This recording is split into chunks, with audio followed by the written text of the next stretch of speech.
What is the hardest question for a theist to answer? Well, any that require a realistic response, of course. Their side doesn't have any of those. But we can take a look at what Frank Turek has to say, and as usual, he'll get it all completely wrong. Because I don't think he understands the question, or much of anything else.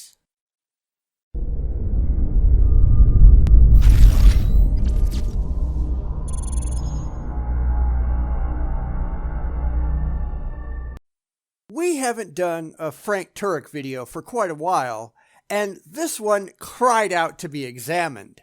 What is the hardest question Frank ever has to try to answer? What challenges his apologetic skills the most? Well, he's not really going to give an answer, because I'm sure he doesn't want to give his detractors any more ammunition than they've already got. But he doesn't really have to. The answer is pretty clear. So let's go see Frank spout more nonsense, and I'll try to translate it to something intelligent people can understand. Which or what question have you gotten before that to you is the hardest question to answer? Hey, I'll take that one on before I give Frank his turn. I've gotten tons and tons and tons of questions from theists over the years, and while I know this won't be a satisfying answer to that, I really haven't seen any that are actually difficult to address. There are plenty that leave me stymied by the utter stupidity of the query, or I'll just be confused by the irrationality of the formulation, but none of them are really that hard. There are plenty where I can't even understand what the hell they're talking about. But as far as difficulty is concerned in coming up with an answer, there aren't any. There's absolutely none.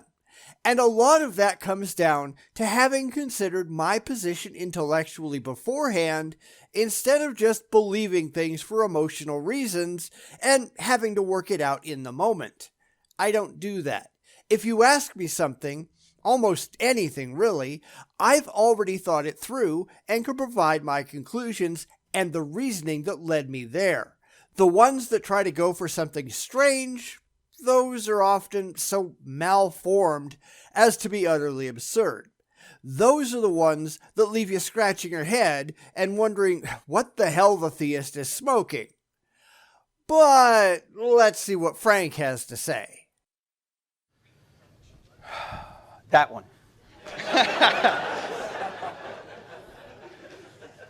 I think questions are not hard to answer. Well, some are. The hardest thing is answering them in 2 minutes. Which, yes, Frank does have a point. When you give yourself an artificial deadline, yeah, good point. However, that's why I don't do that, and that's often a matter of format and preferences, not of necessity. I take the time I need to answer the question properly. It's why I don't do the standard debate format that a lot of people do, where you've got 3 minutes and you gotta get through your shit. That makes no sense at all when trying to answer complex, involved questions. And maybe that's something Frank might want to try out. Like Scott and I just started to have a conversation. We're just getting going, right? But you can't go on for half an hour with one question. The hardest thing is trying to boil down an answer in 2 or 3 minutes. That's the hard thing. But these things you could talk about for semesters, not a 2-hour seminar, right? But when it comes to religion, my problem is that most of the answers provided, they're ultimately nonsensical. They're based on faith, and ultimately, it's just two people spouting emotional gibberish at each other and getting nowhere demonstrably useful. The things I see apologists like Frank offering, they're not really answers. They're bald rationalizations. They're excuses. They are things intended to appeal to their paying audience. They don't actually answer the question in any demonstrable way, and they certainly can't be backed up with anything verifiable. More often than not, Frank isn't answering questions. He's offering his personal opinion. Now, that's not always a bad thing, of course, depending on what the question is, but mostly the questions that I see in his videos, they are not asking for his opinion. They are asking for the truth. They are asking about what is true, and he hasn't got a clue. And it's why everything he says relies on blind faith, not objective fact. And that's a problem if you stop to think about it. If you ask a question to a scientist, they're going to talk about the data and the experiments and all the ways they know that a given proposition is most likely true in a given situation. The religious, they don't do that. Everything they believe is yanked straight out of their asses. It's easy to go off the cuff with your answers because your answers don't really mean anything. If the only thing that Frank has to worry about is not being verbose, then there's a problem.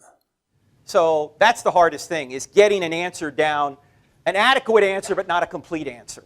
And I'd probably say the most difficult thing is, why would God allow certain evils to occur that we might not know why they occur? And what is the answer to that?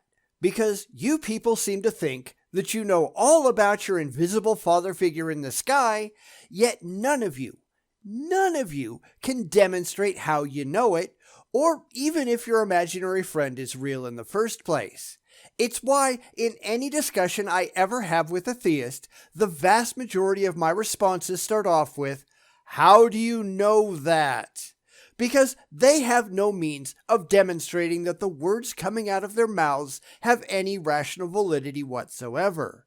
Where do they get this information, and how have they objectively tested it to see if it's actually so? And that's the one thing I see consistently that the theist can't answer coherently. It all comes down to faith. We have faith that everything we believe is true. Well, that means absolutely nothing at all. So do the Buddhists and the Hindus and the Scientologists. They have faith too.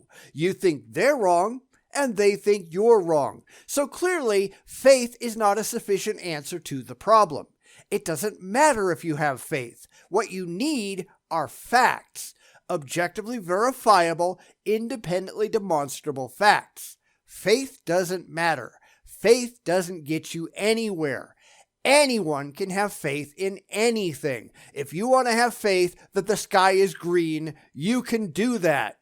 You're just wrong. Your faith doesn't make it so. And the thing that we keep coming back to is the fact that they don't care one bit, because their beliefs are not an attempt to make rational sense of the world.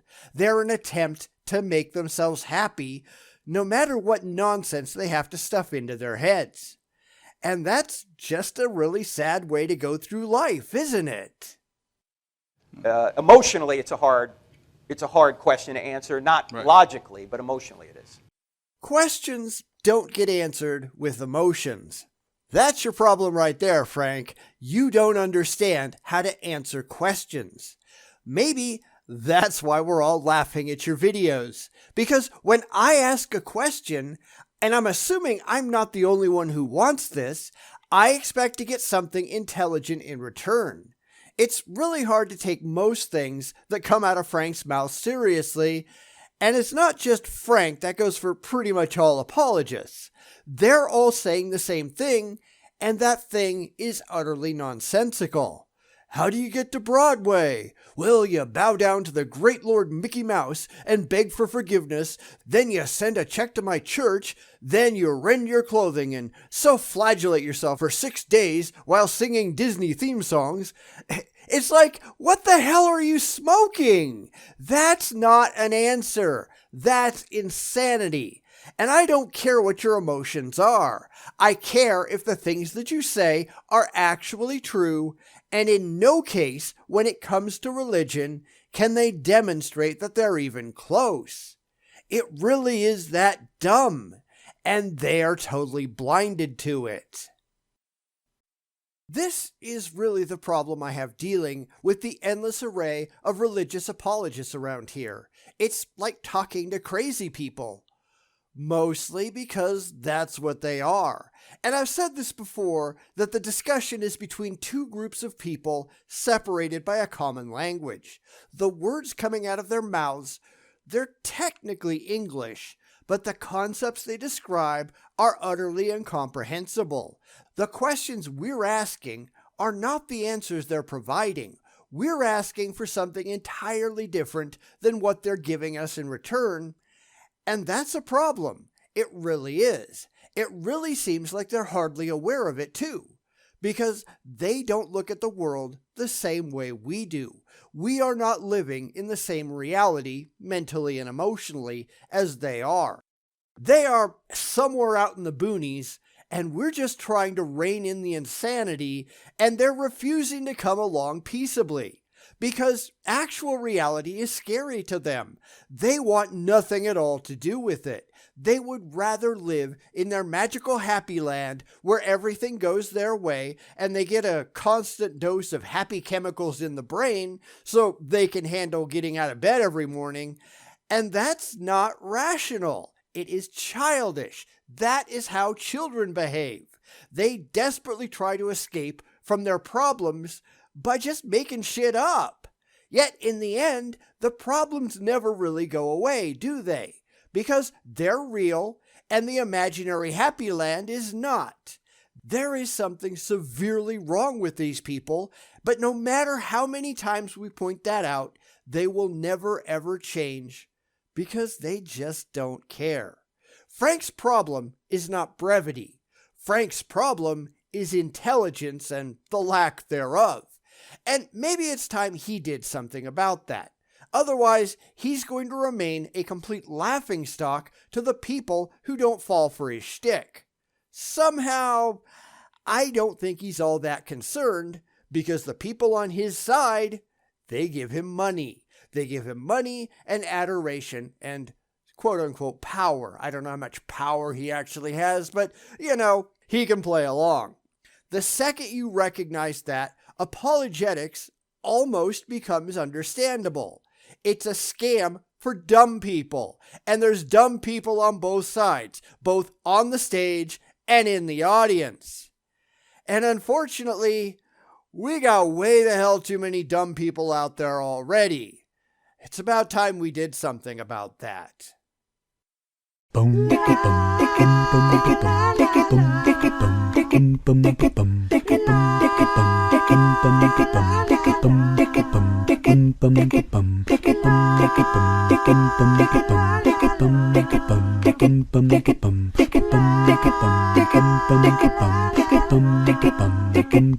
boom.